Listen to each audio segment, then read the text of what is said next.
Hi everybody, we are, this is the day after we did the big run to get that job done where I whacked the skidder and everything.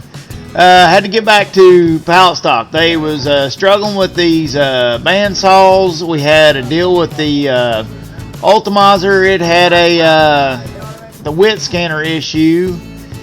And the Marine Johnson, we actually had a dead head on it because the tensioner, the seals had blown out of the tensioner and it was leaking oil. So I had to fix the tensioner on that.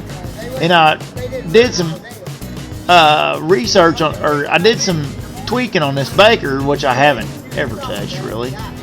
And they've always had trouble with this baker blowing bands. It's been an issue with this thing. And I finally asked Charlie, I was like, you know, he used to work at Werner's. I said, well, is Kevin and him having trouble out of that? And he said, no, not really. So I called them and said, what are we doing wrong? And I could tell right away. They was like, what, were you blowing bands? I said, yeah. Is your wheels right? Yeah. I don't know what, you run too much, you know, you can tell by the questions they're asking. Obviously, we have something way off because they thought we was crazy. So I got to looking into it, and I realized these bands are look at them rollers in the back. See the rollers in the back, how the band's cutting into them? Our band is running back against them rollers real hard. And I don't know if that's causing a problem or not, but the machine just screams. So that tells me right there that, yeah, we got way too much pressure pushing back on them rollers. So I adjusted it to where the band's just barely off the rollers. And we ain't had much time to run it yet to see, but I think that that's going to be the missing link. Because we had a lot of back pressure on them. And I bet that band's been under such strain running that it's blowing them. We'll see. Time will tell. But I have a feeling it's... And most of the reason that is because I don't... I usually hang out with you guys when I'm learning something. Once I ever figure something out, I get bored with it and I don't post it anymore. There is things I can do, I promise you.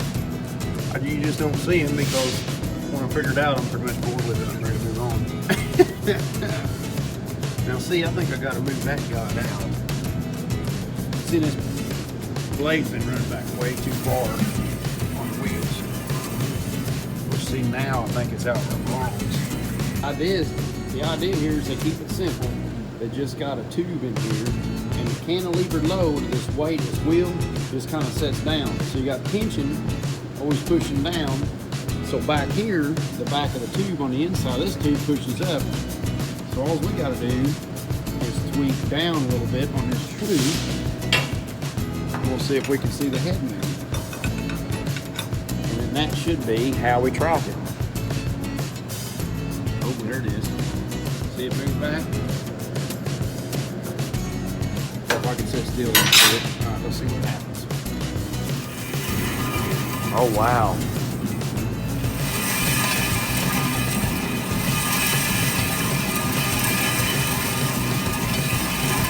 There, see how the wheels are skipping there? Bet that'll get it. Look at that, wheel stop. What I want that wheel to do is when the board gets in there, if it puts pressure on, I want it to touch that wheel, but I don't want to sit there grinding on the wheel either.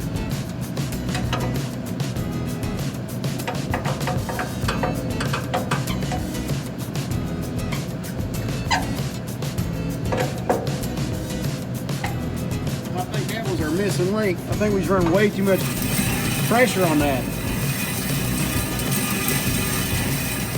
I ain't going to end up making this thing a brand new machine by the time we get down here, driver.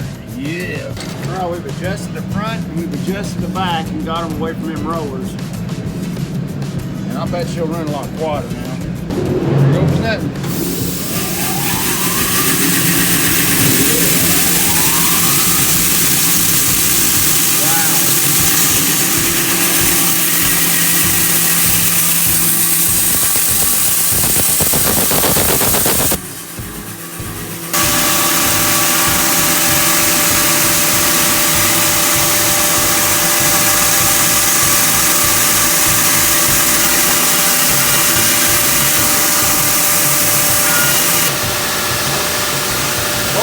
good wood.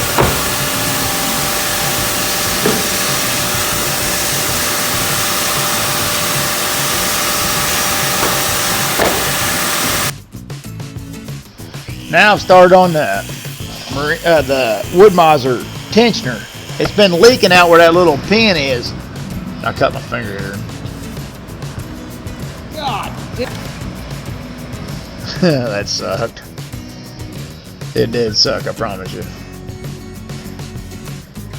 But I had to cut the heads off them Allen screws because I couldn't get them pulled out of. I actually twisted them all. Twisted the head out on the inside. I'm putting a seal kit in them, what I'm trying to do. I don't see any cuts in it. I think it just got hard. I cut the shit out of my finger. That And there's the kit there. And I want to read the directions, see which way the seals went, up or down. And I found some shrews, and I went ahead and put some regular Phillips head screws in there. And I hope that holds up, you know, for the duration. But here I'm working it around and stuff, get stuff in and out, another yada yada, you know.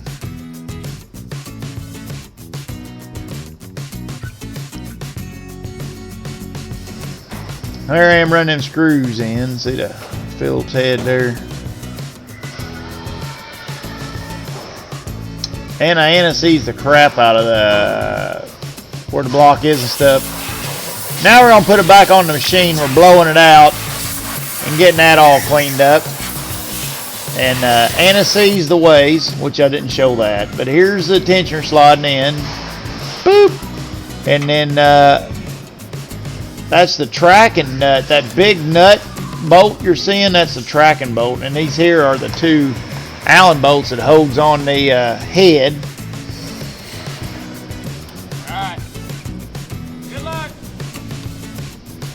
And here I'm going to set the wheels back, and I'm trying to track this one without the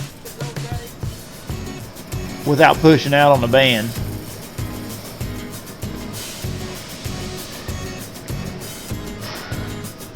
Put the refurbished switch on there. That's how I build the switch.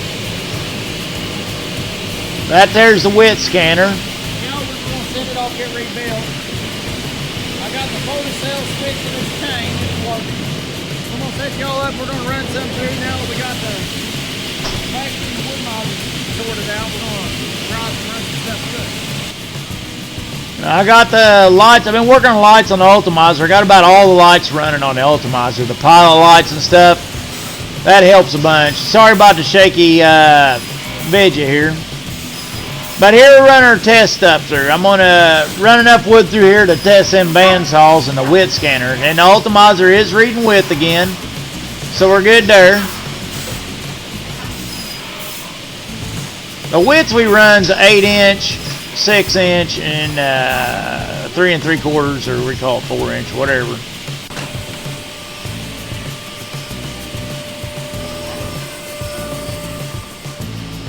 Now setting the height on the heads. I'm trying to get that right. Which I told Carrie I'm not the sharpest tool in the shed on that. They probably have to tweak it a little bit to make it right to how they want it.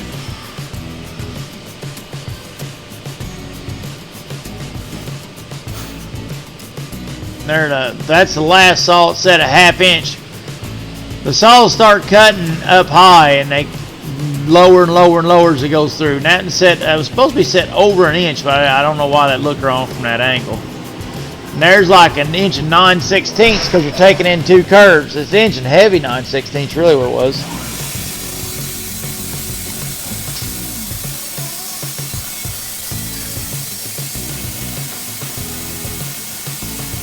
There, I'm feeding some boards into the baker's taking the 42s right now. And we actually had a little issue where our pallet stock was too thin coming from the mill, so we didn't have quite enough. It's supposed to be doing 2 1/2 pieces out of 42, and it won't quite make 2 1/2 pieces. It makes a 1 7/16, 1 1/2. So we got to adjust on some stuff at the mill there to get that back right on our set the fence on the resaw.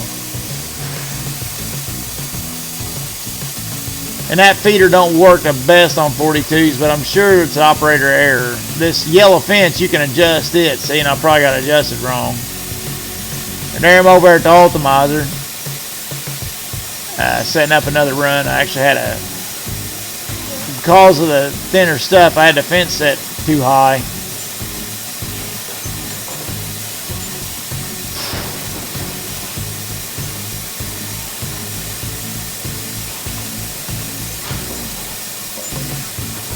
I'm throwing them off because them's 42s heading to the baker.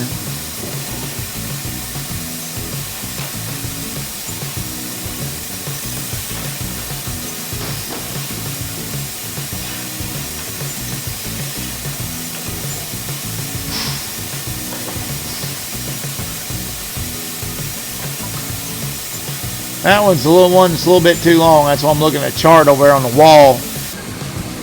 And here I'm gonna stack these up and then call her good. And it ain't really a one-man process. I learned that the long way. If I had to do this, I would start charging Big Mama and Big Daddy by the mile. If I had to run it one-man unit there. That's a little too far from the top end to the bottom end. And there's short pieces and stuff, just getting the different lengths. I throw some 42s up, some 442s up front, and stack 6 40s in the back. But thanks everybody, and I'll shut up. Have a good one. Later on.